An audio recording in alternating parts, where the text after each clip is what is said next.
NBA 2K21 returns to the courts in the middle of the pandemic, but far from giving us something new, it carries on with the same old tricks. My name is Paulo, and this is our video review. I've been here before. In fact, I think on one occasion I said that talking about NBA 2K whatever number was hard, and not because it's a game that asks a lot of questions or tries to comment on the reality of one of the biggest and most popular sports in the world. It's because it's getting harder and harder to say anything refreshing about what's happening on and off its virtual courts, since visual concepts never tries of repeating the formula. One of the collateral effects of the pandemic and mandatory social distancing is that sometimes the days kind of blur into each other. The same thing happens when we look back over the last games in this franchise. Can you tell them apart so easily? You could say that the stars of NBA 2K21 is the story mode called The Long Shadow. In this section, Visual Concepts explores different angles in each version, sometimes involving talents like Spike Lee, for no particular reason really, and on the other occasion, offering the most generic and obvious experience. In this case, it puts us in the skin of the son of an NBA legend and his journey to get to play at the highest level of competition in the NBA, while fighting the burden of carrying the surname on his back, with all the expectation this entails. The writing isn't very original, but it's effective, on the same level as those past-the-time movies you stumble across on a Saturday afternoon and can't switch off. The protagonist's emotional and personal progression with an extensive repertoire of secondary characters is impressively deep, and this is sustained through the surprising twists in the plot, and also puts pressure on the final decisions we make, which seal in narrative terms of story that could well be worth playing at least twice, to see the differences between both results. All the same, it stands out from other story modes in other sports games, even within this series, in generating a commitment and tangible connection in the game.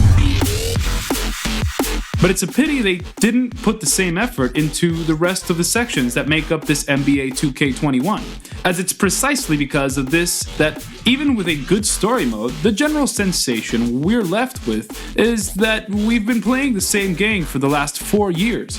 When we start to play seasons or exhibition matches, it's hard to say what's so different from its predecessors, except for the new skins for the seasons and the basic updates to the general template. The television presentation is perfectly done, with the occasional previously unseen introduction to matches, but in general terms, it's the same thing we've seen for some time now. The same goes for the animation. It's practically perfect, with 1,000 transitions between movements, and an AI that makes good challenges and accompanies us when we play. But we've seen it all before. On and off court, NBA 2K21 looks and feels spectacular, just like 2K20 and 2K19. The list could go on. This isn't enough anymore. They need to start considering new horizons. Maybe when the new generation of consoles comes out, we'll be lucky enough to see an NBA that finally breaks the mold. But if they just go along with the improved visual representation based on the same skeleton, the series will be condemned to repeating itself forever.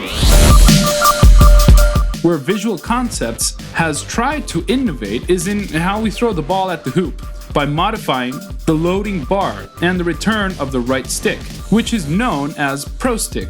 NBA 2K21 uses a system that takes into account the context in which we prepare the throw.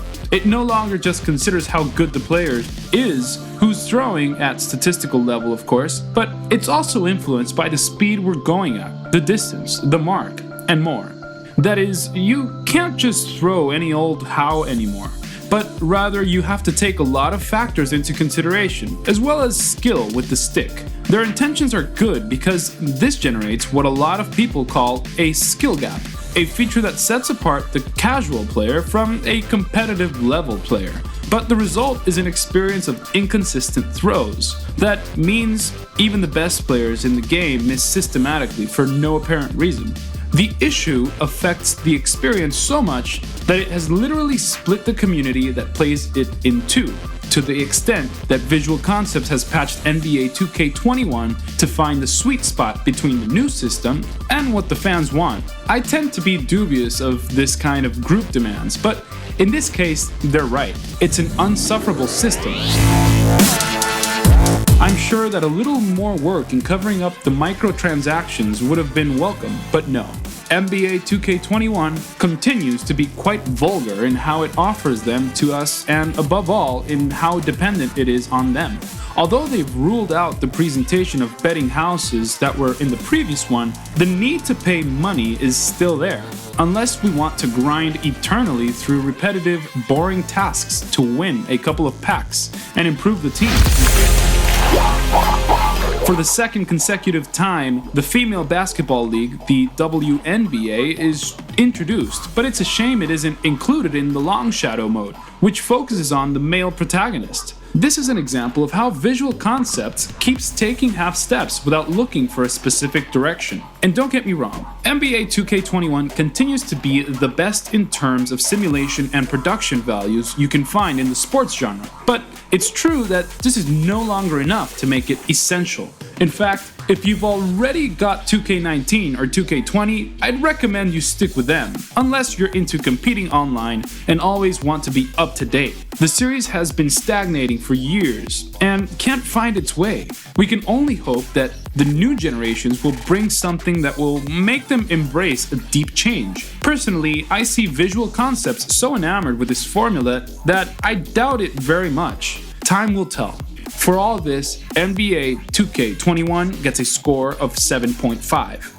If you enjoyed the video, give it a thumbs up, subscribe to our channel, and don't forget to turn on notifications. Follow us on social media and visit www.malditosnerds.com to stay up to date with the latest video game news. Thanks for joining us, and see you next time.